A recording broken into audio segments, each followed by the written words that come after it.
ലഹരിക്കേസിൽ സാക്ഷിയായ യുവതിയുടെ ദൃശ്യങ്ങൾ മാധ്യമങ്ങളിലും സോഷ്യൽ മീഡിയയിലും പ്രചരിച്ചതിൽ എക്സൈസിനെതിരെ പരാതി. ജൂൺ 5-ന് എക്സൈസിന്റെ ലഹരി പരിശോധനയ്ക്ക് ശേഷം പുറത്തുവന്ന വീഡിയോയിലാണ് സാക്ഷിയായ യുവതിയുടെ ദൃശ്യവും ഉൾപ്പെട്ടത്. കടുത്ത മാനസിക സംഘർഷം നേരിട്ട യുവതി സിറ്റി പോലീസ് കമ്മീഷണർക്ക് പരാതി നൽകുകയായിരുന്നു.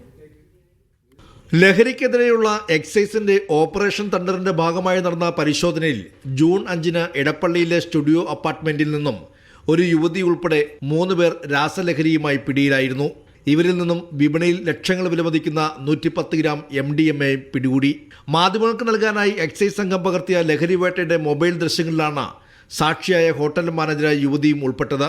സാക്ഷിയായി ഒപ്പിടുന്ന ദൃശ്യങ്ങൾ മാധ്യമങ്ങളോട് പ്രചരിച്ചതോടെ യുവതി കടുത്ത മാനസിക സംഘർഷത്തിലായി. എക്സൈസിനെതിരെ സിറ്റി പോലീസ് കമ്മീഷണർക്ക് യുവതി പരാതി നൽകിയിരിക്കുകയാണ്. യുവതിയുടെ പരാതി ലഭിച്ചതായി city police commissioner Kaliraj Mahesh Kumar പ്രതികരിച്ചു. അത് തെറ്റായിട്ട് പോയിട്ടുള്ള വിഷ്വലാണ്. അതാണ് ഇപ്പോൾ ഞാൻ മനസ്സിലാക്കുന്നത്.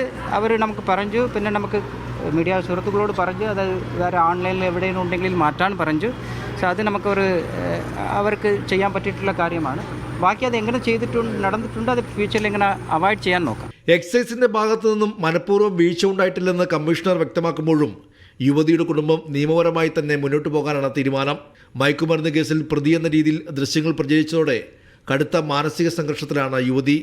മീഡിയ 1 കൊച്ചി.